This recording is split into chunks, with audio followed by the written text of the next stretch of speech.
अस्सलाम वालेकुम नाज़रीन, आप देख रहे हैं प्रोग्राम पब्लिक ओपिनियन और मैं हूं अली डार। ज़रियाब इरफान की गैर मौजूदगी में इस प्रोग्राम की मेज़बानी मैं कर रहा हूं। बात करेंगे भारत के फॉल्स फ्लैग ऑपरेशन की और जंगी जुनून ने खित्ते के अमन को ख़तरे में डाल दिया है। नाज़रीन, पाकिस्तान ने सिर्फ भारत को किसी भी जाहिरियत का मुंह तोड़ जवाब देने के लिए तैयार तो है, बल्कि आलमी सतह पर भी कामयाब सफारतकारी से भारत को शिकस्त दी जा रही है। गुज़िश्ता रोज़ पाकिस्तान ने अक़वाम मुत्तहिदा की सलामती काउंसिल में भारत को मनपसंद करारदाद मंजूर नहीं करवाने दी थी और ना ही अब तक भारत किसी भी बड़े मुल्क से अपने हक में कोई बयान दिलवा पाया है। भारत को अमेरिका से बहुत उम्मीदें थीं, लेकिन अमेरिका ने किसी एक मुल्क की साइड लेने की बजाय दोनों ममालिक से कशीदगी कम करने की अपील कर दी है, जबकि चीन ने इंसदाद दहशतगर्दी के मौके पर पाकिस्तान की हिमायत का ऐलान किया है। दूसरी जानिब मोदी सरकार ने भारतीय अवाम तक सच पहुँचने पर बुखलाहट का शिकार होकर 16 पाकिस्तानी यूट्यूब चैनल्स भारत में बंद कर दिए हैं, जिनमें हमारे रिजवान रदी साहब का चैनल भी शामिल है। दोनों ममालिक में जारी ये जो कशीदगी है क्या रुख इख्तियार करती है, इस पर तफसील से आज हम बात करेंगे और ये भी जानेंगे कि पाकिस्तान ने पहलगाम वाक़े की गैर जानिबदार तहकीकात का मुतालबा किया है, क्या भारत इसके लिए राज़ी होगा। इसके अलावा भारत के खिलाफ पूरी कौम तो मुतहिद है, मगर इस मामले पर भी अपोजिशन का सख्त रवैया सामने आ रहा है। अपोजिशन लीडर उमर अयूब की जानिब से वज़ीर आज़म पर तनकीद की जा रही है। आज ताकतवर हलकों के खास समझे जाने वाले सेनेटर फैसल वाडा ने हुकूमत को PTI समेत APC बुलाने की तजवीज़ दे दी है। इस पर भी हम आज बात करेंगे और कौमी यकजहती के लिए APC कितनी ज़रूरी है और क्या PTI इसमें शरीक होगी या बानी की रिहाई की शर्त एक बार फिर सामने आएगी, इस पर बात करेंगे। जबकि उधर हुकूमती इत्तेहाद में नहरों का मनसूबा एक तनाज़े की वजह बना हुआ था, जिसकी वजह से सिंध के मुख्तलिफ शहरों में सिंध के अवाम सरापा एहतजाज दिखाई दे रहे हैं। इस मसले को हल करने के लिए CCI का इजलास कुछ देर बाद होना है और पीपल्स पार्टी पहले ही वाजे कर चुकी है कि अगर नहरों का मनसूबा ख़त्म ना किया गया तो हम हुकूमती इत्तेहाद से अलग हो जाएंगे, जबकि हुकूमती वज़रा कहते थे कि यह मनसूबा हर सूरत पाया तकमील तक पहुँचेगा। अब क्या CCI में कोई दरमियानी रास्ता निकलता है या फिर मनसूबा ख़त्म करने का ऐलान सामने आ सकता है। आज इन तमाम हम टॉपिक्स पर डिस्कशन करेंगे। जो पैनलिस्ट हमारे साथ हैं, जो एनालिस्ट हमारे साथ हैं, उनका तारुफ मैं आपसे करवा दूं। रिजवान रदी साहब हमारे साथ स्टूडियोज़ में मौजूद हैं। रजी साहब, आपसे मैंने स्टार्ट करना है और मैं पहले बाकी जो मेहमान हैं उनका तारुफ करवा दूँ। मोहम्मद नौशाद अली हमारे साथ होंगे, इसके साथ साथ अनवर रद्दा साहब भी हमारे साथ होंगे, जबकि डॉक्टर खुरम अब्बास भी आज हमारे साथ डिस्कशन का हिस्सा बनेंगे। माहिर बैनुल-अक़वामी अमूर हैं। आप सब मेहमानों का, आप सब एनालिस्ट का बहुत बहुत शुक्रिया। रदी साहब, जैसे कि मैंने कहा, मैं स्टार्ट आपसे करूँगा। स्टार्ट मैं इसलिए करूँगा रिजवान रदी साहब से क्योंकि जो भारत की बौखलाहट इस वक्त पूरी दुनिया देख रही है, पाकिस्तान तो देख रहा है, जो पूरी दुनिया देख रही है, जो बड़ी बातें करता था कि जी फ्रीडम ऑफ एक्सप्रेशन होगा, सबको आज़ादी है बात करने की, हम बड़ी डेमोक्रेसी वाली मुल्क हैं, ये है वो है, लेकिन वो सच से डर गए हैं। और उस सच से डर गए हैं कि उन्होंने इस हद तक डरे हैं कि पाकिस्तान के उन्होंने 16 यूट्यूब चैनल जो हैं उनको भारत के अंदर बंद कर दिया है और उसमें जनाब रिजवान रदी साहब मेरे साथ बैठे हैं, इनका भी चैनल उसमें शामिल है जिसको बंद किया गया। पहले तो मुझे ये बताएं रदी साहब, क्या कर रहे थे आप उस चैनल के ऊपर जो आपका चैनल उन्होंने बंद कर दिया? देखें, ये अनवर रज़ा साहब मेरी शिकायतें लगाते रहते थे, मुझे ये नहीं पता था इनके मोदी साहब के साथ भी कोई राब्ते हैं कि ये वहाँ पे भी मेरा चैनल जो है बैन करवा सकते हैं। देखिए, बात ये है कि डेमोक्रेसी के अंदर डायलॉग होता है, एक नरेटिव होता है, काउंटर नरेटिव होता है, दोनों के आपस में मुकाबला होता है, बहस मुबासे होते हैं, आर्गूमेंट होते हैं और फिर दोनों से एक नया सिंथेसिस वजूद में आता है, एक नई फ़िलॉसफी वजूद में आ जाती है और इसे हम नॉलेज भी कहते हैं। आजकल की दुनिया के अंदर इंसानियत ने जितना इल्म हासिल किया है और जो जितना इल्म भी इस वक्त दुनिया में वजूद में आ रहा है, इसी फ़िलॉसफी के तहत वजूद में आ रहा है। अब भारतीय चैनल एक अपनी कौम को नैरेटिव पेश कर रहे हैं और जिसके अंदर एक हाउ हू है, जंगो जदल है, पड़ जाओ का है, बम मार दो का है, एटम बम मार दो, ये कर दो, जला देंगे, भड़का देंगे, ये है वो है। और जब उसके मुकाबले के अंदर आप पहले तो ये करें कि अमन की बात करें कि भाई जैसे कि घूमते पाकिस्तान ने किया कि अगर ऐसा कुछ है तो हम उसके लिए अंदर कोई भी इंडिपेंडेंट इन्वेस्टिगेशन जो है उसमें शरीक हो जाते हैं। आप उसकी बात करें, आप उनका जो नरेटिव है उसको काउंटर करने की बात करें तो ये उनसे बर्दाश्त नहीं है। ऑटोक्रेटिक गवर्नमेंट्स की या ऑटोक्रेटिव रजीम की तबाही की बुनियादी वजह ये होती है कि वो काउंटर नरेटिव को स्नब कर देती हैं और यही इस वक्त मोदी हुकूमत जो है वो करने में लगी हुई है।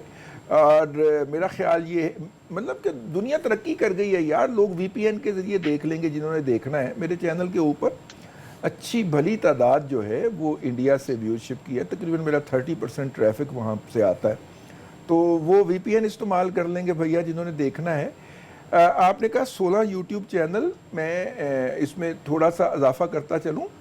न्यूज़ वेबसाइट्स भी जो हमारे मीडिया हाउसेस हैं उनकी वहाँ पे बैन की गई हैं। पब्लिक टीवी की भी जो न्यूज़ वेबसाइट है वो भी बैन की गई है। अगर हम उनका पूरा वो वाला नोटिफिकेशन देखें, जो 2 सफ़ात से ज़्यादा का नोटिफिकेशन उन्होंने जारी किया है इंडिया की सेंट्रल गवर्नमेंट ने, दुनिया के अंदर कहीं भी इसको अप्रिशिएट नहीं किया जा सकता कि आप एक काउंटर नरेटिव का इस तरह गला घोंटते हैं या पाकिस्तानी पर्सपेक्टिव हम बयान करने की कोशिश करते हैं ना, तो उसका तो बहरहाल ये उनका फैसला है, उनकी हुकूमत का, और इसके खिलाफ तो हम अपील भी नहीं कर सकते। राइट।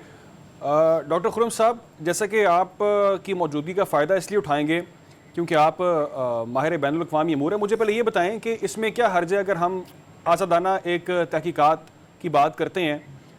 खुर्रम साहब अभी मैं ज्वाइन करेंगे, मैं उनकी तरफ वापस आऊँगा।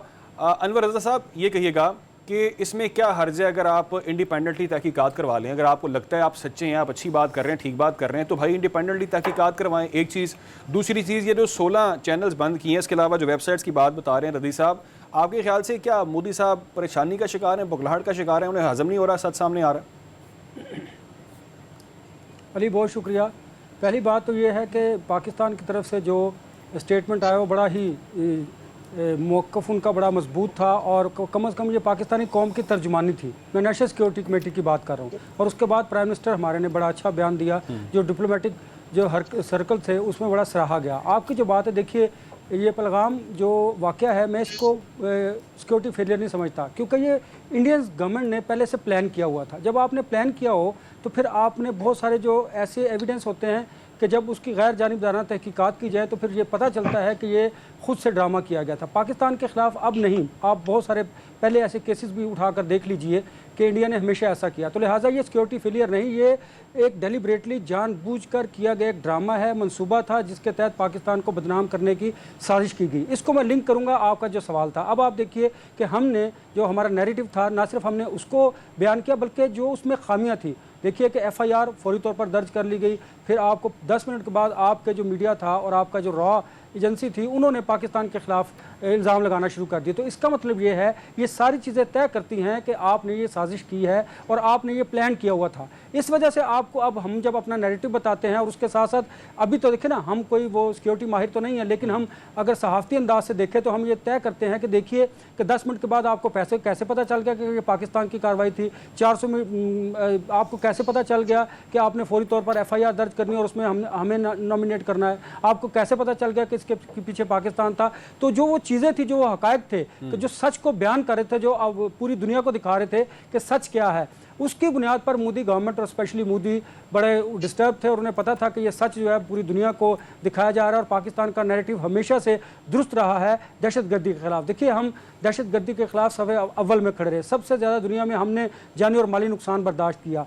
तो पाकिस्तान दहशतगर्दी के खिलाफ हमेशा सफ़े अव्वल पर रहा। अब भारत को ये महसूस हो रहा है कि वो दुनिया में पाकिस्तान के खिलाफ जो सिफारती महाजरा कर रहा था, वो आहिस्ता आहिस्ता दम तोड़ती चली जा रही है। आप देखिए कि इस वाक़े के बाद किसी भी मुल्क ने पाकिस्तान को मुर्दे इल्ज़ाम नहीं ठहराया। सब ने कहा, आप देखिए न्यूयॉर्क टाइम का जो उनकी स्टोरी थी, तो उन्होंने कहा कि पाकिस्तान के खिलाफ ये बिल्ड किया जा रहा है केस जो इंडिया कर रहा है। इंडिया के पास कोई भी सफिशिएंट एविडेंस नहीं है कि जो पाकिस्तान को प्रोवाइड किया जाए। और फिर पाकिस्तान के जो सियासी और अस्करी क़यादत थी, उन्होंने कैसे जिम्मेदाराना बयान दिए कि अगर आप चाहते हैं इसकी गैर जानिबदाराना इंक्वायरी करवाना तो बिल्कुल पाकिस्तान इसके लिए हाजिर है। इससे साबित होता है कि ये सारा कुछ जो प्लान था इंडिया का, ये सारा प्री प्लान था, एक सामने आ गया और अब उनका ये चेहरा सामने है दुनिया के। बिल्कुल दुनिया देख रही है। हमें डॉक्टर साहब ने ज्वाइन कर लिया है, डॉक्टर खुर्रम अब्बास साहब ने। डॉक्टर साहब, thank you so much for your time.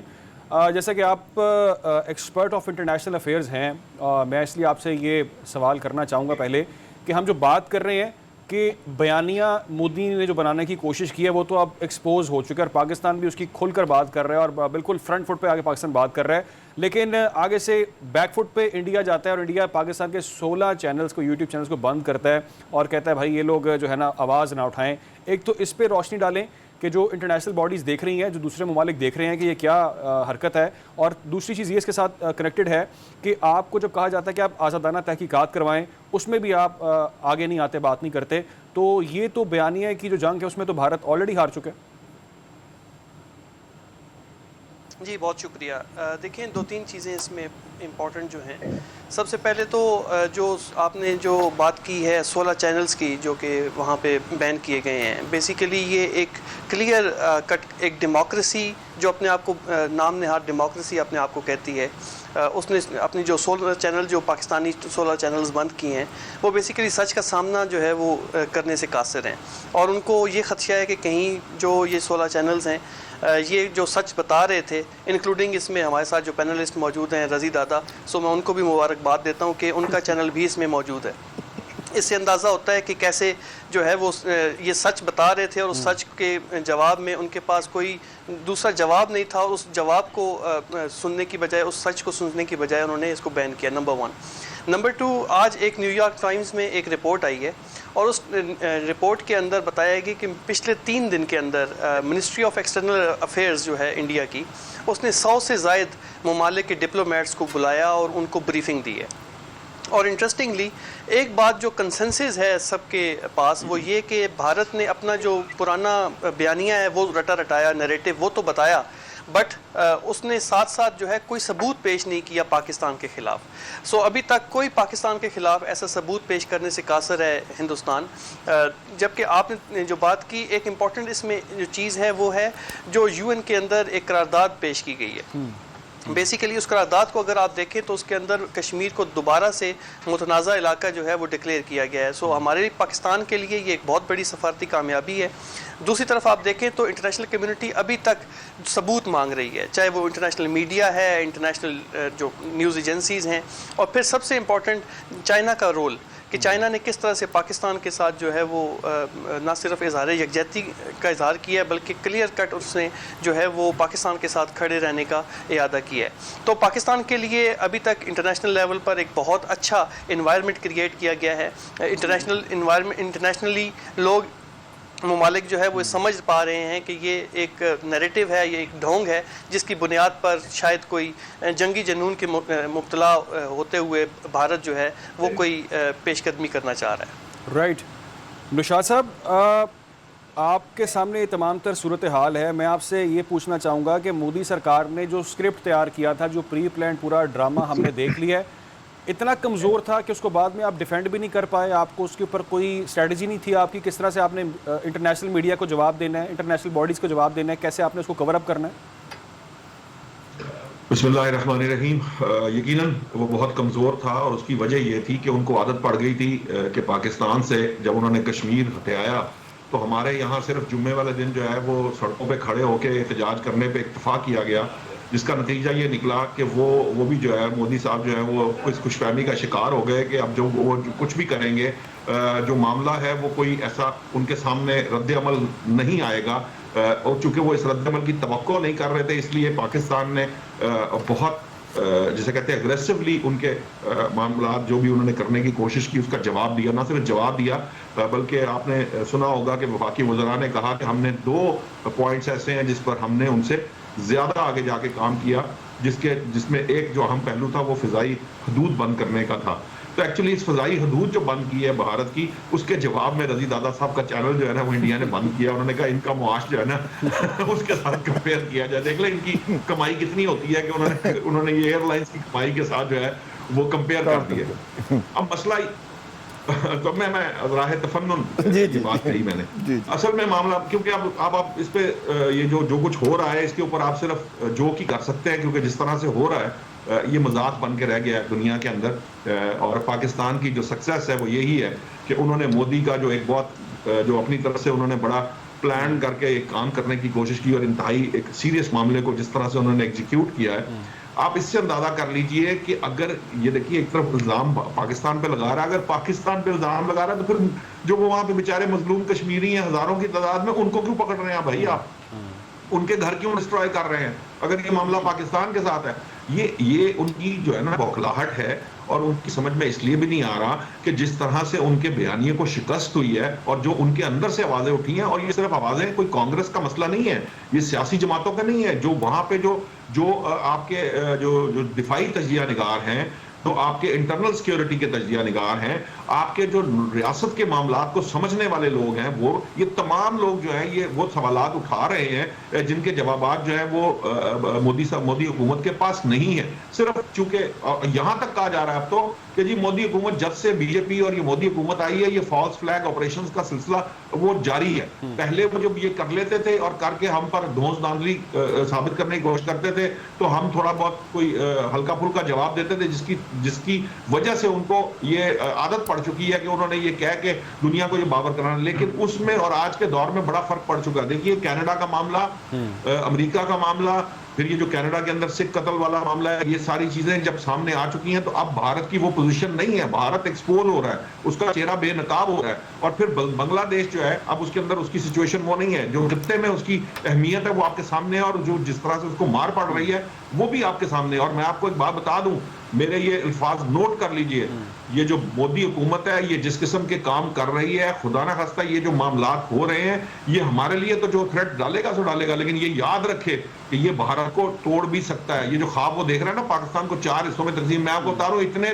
टुकड़े होंगे भारत के, 27 तो वहां पे अलहदगी पसंद तंजीमें काम कर रही हैं, अलहदगी पसंद मूवमेंट्स चल रही हैं, तो उसके जितने हिस्से बखरे होंगे उसको समझ भी नहीं आएगी कि ये अखंड भारत जो है ये कितनी जो है वो हिस्सों में तकसीम हो गया। सो प्रॉब्लम सिर्फ ये है, इस वक्त जो मामला है ये सारा मिसकैलकुलेशन का है और उन आदात का है जो उसको पड़ी हुई थी मोदी हुकूमत को कि वो धौंस धांधली से अपने मौकफ को मनवा लेगा। लेकिन अब हालात बहुत से तब्दील हो गए हैं, यहाँ भी हुकूमत तब्दील हो गई और इंटरनेशनली भी बहुत सी जगहों पे राइट। नुशात साहब, भारत के अंदर से आवाजें उठ रही हैं और पाकिस्तान के अंदर तमाम लोग हमें मुत्तहिद दिखाई दे रहे हैं, एक पेज पर दिखाई दे रहे हैं, लेकिन भारत के अंदर से आवाजें उठ रही हैं, ना तो स्क्रिप्ट ठीक था, ना डायरेक्शन ठीक थी, ना प्रोडक्शन ठीक थी, ना एक्टर ठीक थे, तभी तो भारत को बयानी की जंग में इस वक्त जो है वो हजीमत का सामना करना पड़ा है और दुनिया में भारत का इस वक्त मजाक बन चुका है। लेकिन यहाँ पर ब्रेक अभी मैंने लेनी, ब्रेक के बाद एक बड़ा अहम मामला जिस पर हमने बात करनी है, वो बात ये करनी है कि पाकिस्तान के अंदर से जो सियासी पार्टीज़ हैं उन्होंने आज सेनेट में बात की है और कुछ इज़हार ख्याल ये किया कि हमें एक पेज पे आना चाहिए, सारों को मुत्तहिद होना चाहिए, ऑल पार्टीज़ कॉन्फ्रेंस बुलानी चाहिए।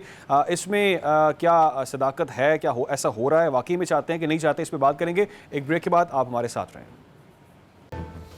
वेलकम बैक नाज़रीन। ब्रेक से पहले बात कर रहे थे कि सेनेट के अंदर इजहार ख्याल किया गया कुछ लीडरान की जानिब से और ये कहा गया है कि हमें अब एक पेज पे आना चाहिए, हमें मुत्तहिद होना चाहिए। बहुत सारे चैलेंजेस हैं, बहुत सारे मसले मसाइल हैं, लेकिन जब बात आती है पाकिस्तान की तो हमें एक पेज पे आके बात करनी चाहिए, सबको मिल बैठ कर सोचना चाहिए, डिस्कस करना चाहिए कैसे हमें आगे चलना है, क्या हमारी स्ट्रैटेजी होनी चाहिए, क्या नहीं होनी चाहिए। सेनेटर फैसल वाडा साहब ने कहा है कि APC हमें बुलानी चाहिए और इसके हक़ में कौन कौन है कौन कौन नहीं है अभी सामने रद्दमल आएगा।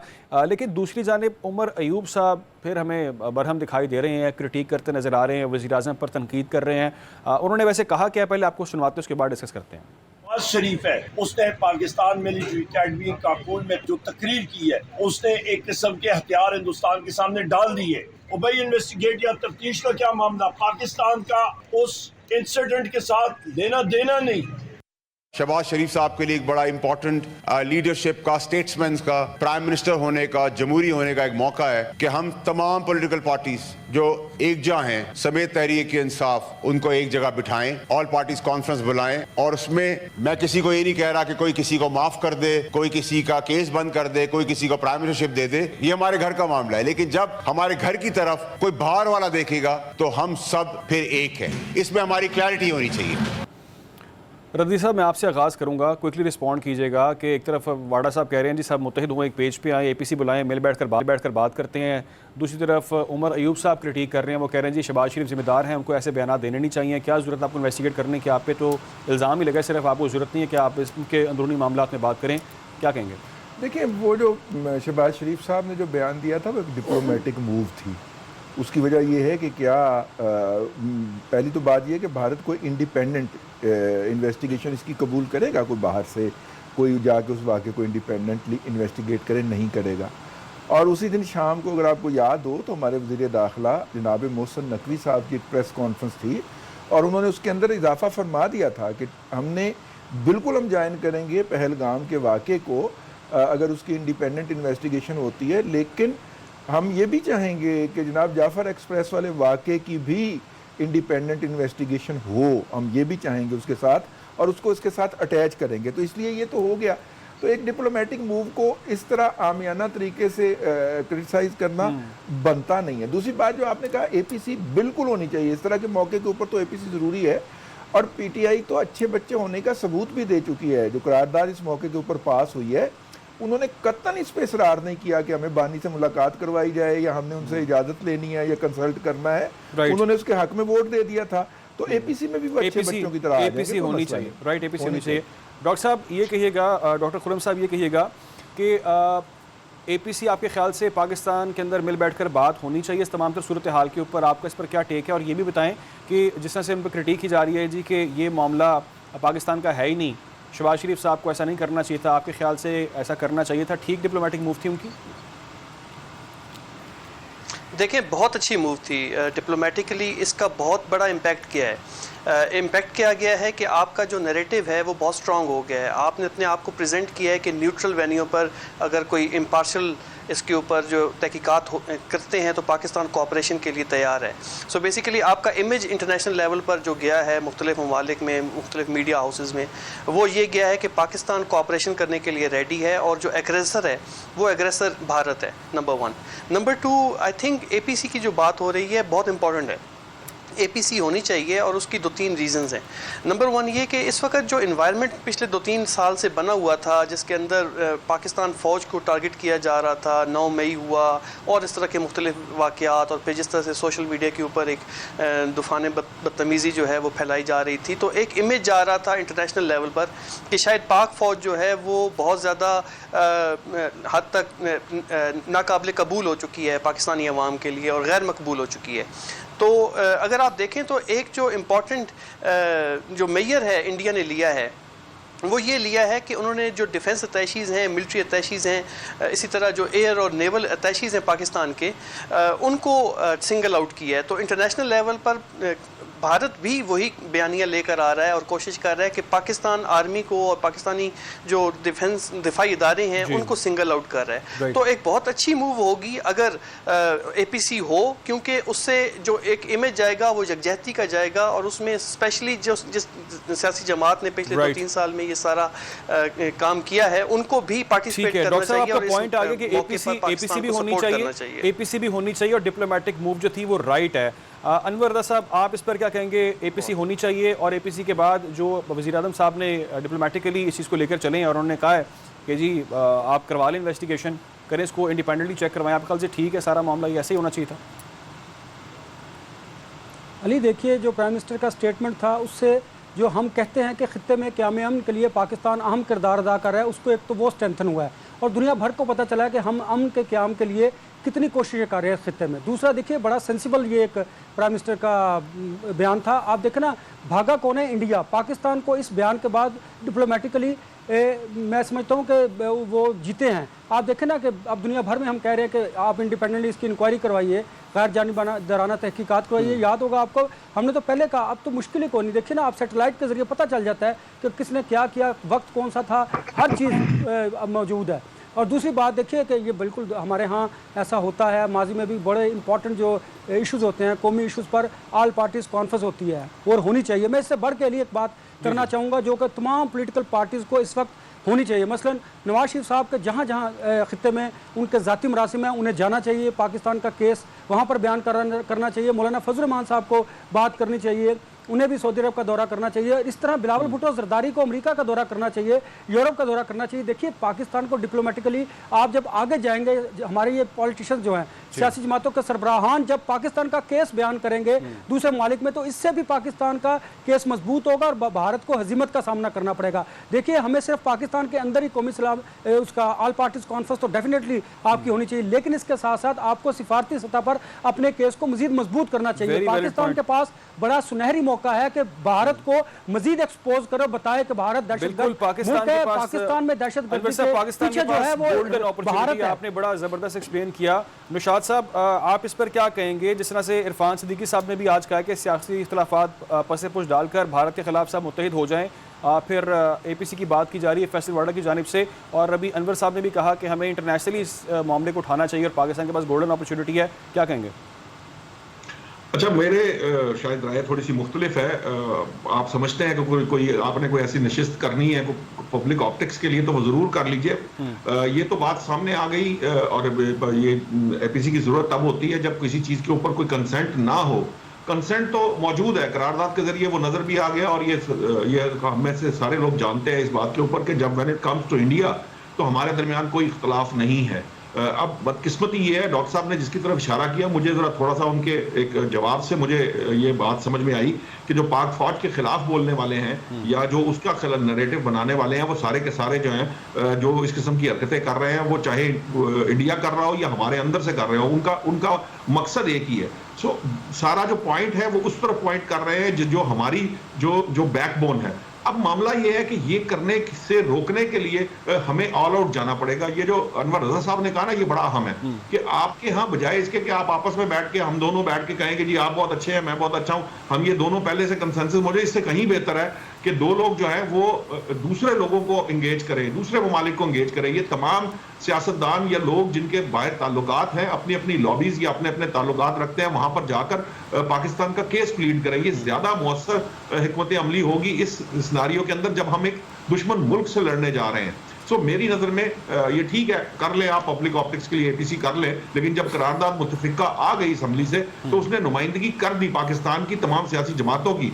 इसमें वक्त ज़ाया करने के बजाय हमें जो दुनिया के दीगर ममालिक हैं उनको अप्रोच करना है, वहां अपना कंसेंट जो है डेवलप करना है, और उनको इंडिया के जो एक्सपोज करना है कि जी इंडिया जो है वो क्या करना चाह रहा है। और उसके लिए ये हमें ये जिस तरह चीन ने हमारी बैक पे आके बयान दिया है, इस तरह के बयानात दिलवाने चाहिए ताकि इंडिया को मजबूर किया जा सके कि वो इंडिपेंडेंट इन्वेस्टिगेशन की तरफ जाए। सो मेरी नजर में वो ज्यादा जरूरी काम है। बिल्कुल, वो ज्यादा जरूरी है और राह फरार उस पर हमें इंडिया इख्तियार करता दिखाई दे रहा है। पाकिस्तान को इस अपॉर्चुनिटी को बिल्कुल अवेल करना चाहिए और इंटरनेशनली इस मामले को भरपूर अंदाज में उठाना चाहिए और भारत को एक बार फिर एक्सपोज करने का ये सुनहरा मौका है।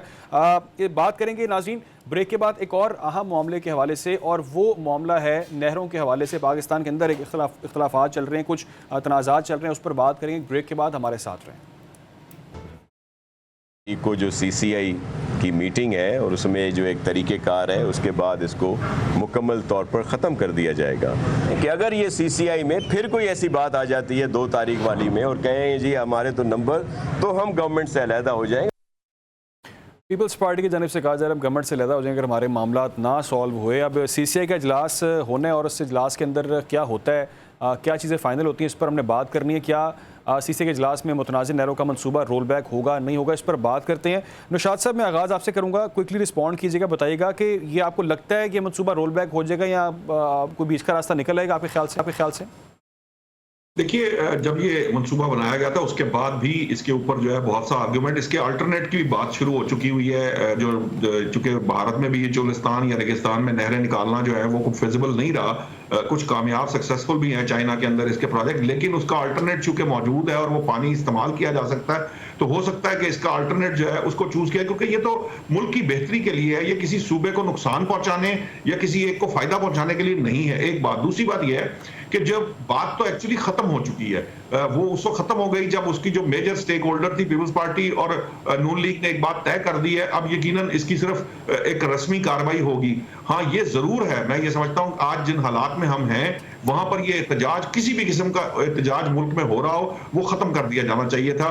नेशनलिस्ट पार्टीज को भी फौरी तौर पर वो एहतजाज खत्म कर देना चाहिए। उसकी वजह ये है कि आपने देखा कि ये जो अभी जिस तरह खवारजी हमारे अफगानिस्तान की सरहद से एंटर हुए हैं और दहशतगर्दी के हालात, और इन हालात में हमारे खुदा ना खास्ता कोई वाकया हो जाए तो वो उसका बड़ा इम्पैक्ट आ सकता है हमारी मोरल के ऊपर भी और हमारे स्पिरिट्स पे भी। तो मैं ये समझता हूँ कि ये किसी किस्म का भी एहतजाज मुल्क में कहीं भी हो रहा है, कोई भी कर रहा है, उसको मौकूफ कर देना चाहिए, खत्म कर दिया जाना चाहिए, क्योंकि अब हम हालत जंग की तरफ बढ़ रहे हैं। होनी है नहीं होनी, हमारी ख्वाहिश यही है कि यहाँ किसी किस्म की कोई जंग ना हो, भारत के साथ कोई मामला सेटल हो जाए। हम जंग नहीं चाहते, लेकिन हमें उसके लिए तैयार जरूर रहना है, और तैयार रहने के लिए जरूरी ये है कि हम अपनी सफेद जो है वो बिल्कुल सीधी रखें। सो हमें ये इस तरह के फरोई मामलात या आपसी मामलात बिल्कुल इनको हमें सॉल्व करना चाहिए। राइट। डॉक्टर खुर्रम साहब, मुल्क को नुकसान हो रहा है और मेरे सामने जो इस वक्त फैक्ट्स लिखे हैं, जो हकीकत है वो ये है कि जी $1 अरब का नुकसान इस वक्त हो चुका है नहरों के मुतनाज़े इस मामले की वजह से, जो प्रोटेस्ट किए जा रहे हैं सिंध पंजाब को मिलाने वाली सड़कों की बंदिश से। तो आपके ख्याल से कोई बीच का रास्ता आपको लगता है निकाल लेंगे या फिलहाल इस मामले को ऐसे ही चलाएंगे, लटका रहेगा मामला? देखिए, मेरे ख्याल में तो बीच का रास्ता निकालना पड़ेगा।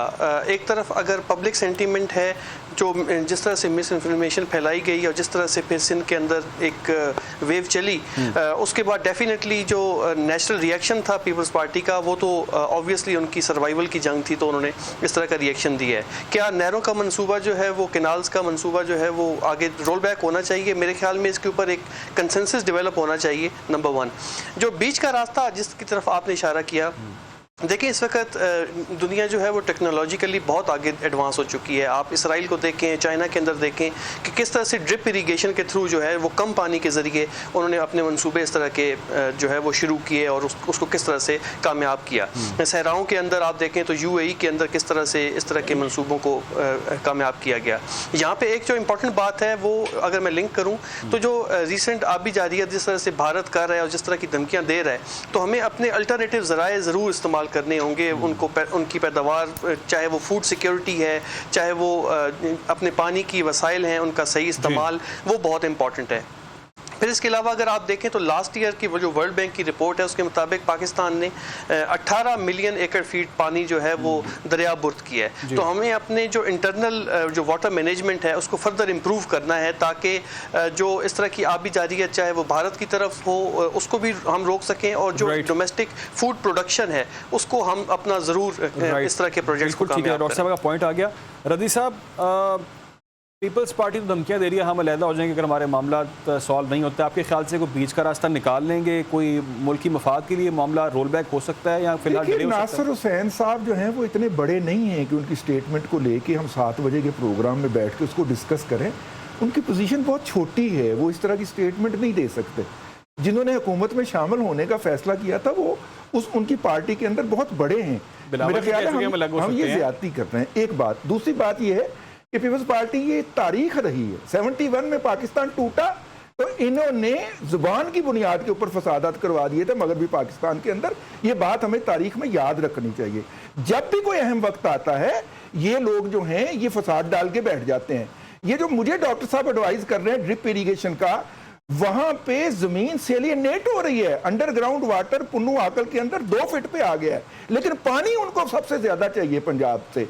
और आप जरा लेके तो CCI के अंदर बलूचिस्तान भी अपने उस पानी चोरी का हिसाब मांगेगा जो 70 साल से सिंध कर रहा है, और KPK भी अपना केस लेके आएगा जो उनका पानी ये चोरी कर रहे हैं। तो मैं इस हवाले से बहुत क्लियर हूं। आए तो सही आप CCI के अंदर, आप बाहर बदमाशी के साथ, ब्लैकमेलिंग के साथ, और इस अहम वक्त में इनको और मैं उनको जो बाहर से पानी बंद कर रहे हैं और जो अंदर से ब्लैकमेलिंग कर रहे हैं, मैं इक्वली दहशतगर्द समझता हूं। वेरी राइट, वेरी आपने बड़ा क्लियर अपना आंसर दिया है रदी साहब। अनवर साहब, ये जो सिचुएशन है, क्या आपको नहीं लगता कि सिर्फ पाकिस्तान का सोचना चाहिए, अंदरूनी इख्तिलाफात को पसे पुश डालकर हमें आगे चलना चाहिए, मुल्क का सोचना चाहिए? अली, इसमें तो कोई शक नहीं कि हम सब मुहिब वतन हैं और हमें पाकिस्तान के इस नाजुक वक्त को मद्देनज़र रखना चाहिए, और अगर अपने कोई इख्तिलाफात भी हैं तो उनको ख़त्म करना चाहिए। देखिए ना, इस मामले से आप देखिए कि हमारा जो दुश्मन मुल्क है वो फ़ायदा हासिल कर सकता है। और दूसरी बड़ी इंपॉर्टेंट बात यह है कि देखिए काउंसिल ऑफ कॉमन इंटरेस्ट का जो इजलास है वो इसलिए तलब किया गया है कि सारे ये जो मामला है नहरों वाला ये हल किया जा सके। मुझे लगता यह है कि कोई दरमियानी राह पाकिस्तान पीपल्स पार्टी और मुस्लिम लीग नून ने निकाल ली है। इसी वजह से ये मामला CCI के इजलास में आया गया है, और अभी से कुछ देर बाद ये इजलास होगा और आप हम सबको पता चल जाएगा कि ये मामला हल हो चुका है। देखिए, अब बात ये बड़ी इंपॉर्टेंट है कि हमें सबको इस वक्त अपने मुल्क की सोचनी होगी। ये मुल्क है तो सब कुछ है। आपका जो दुश्मन मुल्क है वो आप पर हमले कर रहा है, आबी जारियत कर रहा है, वो सफारती सतह पर आपको तनहा करने की कोशिश कर रहा है। हमें सबको मुत्तहिद होकर पाकिस्तान के केस को प्लीड करना है। हमारे जो अंदरूनी इख्तिलाफात हैं, जो हमारे इतराज़ात हैं एक दूसरे पर, वो तो हम कभी ना कभी रिजॉल्व कर ही लेंगे और हो भी जाएंगे। लिहाजा अब सबको समझना चाहिए। और मैं एक और बड़ी इंपॉर्टेंट बात ये करना चाहूँगा कि मुझे लगता ये है कि शायद इसमें मैं दुरुस्त ना हूँ कि पाकिस्तान पीपल्स पार्टी यही चाहती थी कि जब CCI का जब मिनट्स जारी होंगे उसके बाद ये जो एहतजाज है ये ख़त्म किए जाए। देखिए, मुल्क को देखना चाहिए, मुल्क को आगे बढ़ाना की ज़रूरत है। इस तरह की जो सियासत है उससे हमें गुरेज करने की ज़रूरत है। और दूसरी एक और बात अली, अगर मुझे आप इजाज़त दीजिए, ये भी मैं करना ज़रूरी समझता हूँ कि रज़ी साहब को जो समझते हैं ना कि वो पाकिस्तान के अंदर शायद बड़ा वोकल आवाज़ है और इसलिए उन पर मुकदमात कायम कर दिए जाते हैं, हमें ये समझने की ज़रूरत है कि इंडिया, आप देख लें, इनके मुहिब वतन होने के लिए किसी की सर्टिफिकेट की ज़रूरत नहीं। अगर इंडिया इनका चैनल बंद कर सकता है तो हमारे यहाँ इन पर मुकदमात या नोटिस भेजने वालों को ये सोचना होगा कि हम जो हैं मुहिब वतन है और हमें किसी से सर्टिफिकेट की ज़रूरत भी नहीं और हमें अपने मुल्क के लिए दिफा करने के किसी को कहने की भी ज़रूरत नहीं कि हमने उसको डिफेंड करना है। और एक बड़ी इंपॉर्टेंट बात, हम सबको पॉलिटिकल पार्टीज़ को स्पेशली जो अपोजिशन में है ये सोचना होगा कि पाकिस्तान को इस अहम मौके पर मुत्तहिद होकर एक आवाज़ होकर हमें दुनिया को मैसेज देना है ताकि पाकिस्तान के जो मसाइल हैं वो हल तलब हो सके। ठीक है, नुशाद साहब लास्ट कमेंट कीजिएगा, आपको लगता है कि ये ब्लैकमेलिंग वाले मामला जो क्रिटिक चल रही है इसको ख़त्म करके हम एक कंक्लूड कर सकते हैं मामला को और इस इजलास के अंदर कर सकते हैं? Quickly respond. जी, मैंने तो आपको पहले कहा, मैंने तो आपको ये भी कहा कि जो इस वक्त एहतजाज कर रहा है, मैं सिर्फ अपने अल्फाज को मैंने चेक करके जिसे कहते हैं टोन डाउन किया था, वरना मेरी नजर में तो इस वक्त कोई बंदा अगर हुकूमत के साथ खड़ा होकर या मुल्क के साथ खड़ा नहीं है तो वो गद्दारी कर रहा है। भाई इस वक्त खुदा ना खास्ता कोई मौके का फायदा उठा गया तो वो हमारे लिए मुश्किल बनाएगा। तो हमें तो इस वक्त इन चीजों से निकलकर हमें सिर्फ फोकस करना है एक चीज के ऊपर, और वो ये है कि पाकिस्तान जो है उसका इंडिया से मुकाबला है, हमें इंडिया के मुकाबले के लिए खड़े होना है। बाकी जो मामला है ये तय होते रहेंगे, और मेरी नजर में ये मामला नहरों वाला मामला जो है ये उसी दिन तय हो गया था जिस दिन वो मुश्तरका press conference prime minister Bilawal साहब ने कर दी थी। राइट, दो सुनहरी चीज़ें हमारे लिए बड़ी ज़रूरी है। एक तो हमें पाकिस्तान को इस मामले को अंदाज में इंटरनेशनली उठाना चाहिए, भारत वाले मामले को, और इंटरनेशनल प्लेटफॉर्म से भरपूर अंदाज में पाकिस्तान के पास ये एक गोल्डन अपॉर्चुनिटी है कि इस मौके को अवेल किया। जिसके साथ साथ जो अंदरूनी इख्तलाफात हैं इस वक्त वो करने की गुंजाइश बिल्कुल नहीं है पाकिस्तान का, हमें सोचना होगा, अपने आपसी तनाज़ात को भुला कर हमें एक पेज पर आना होगा।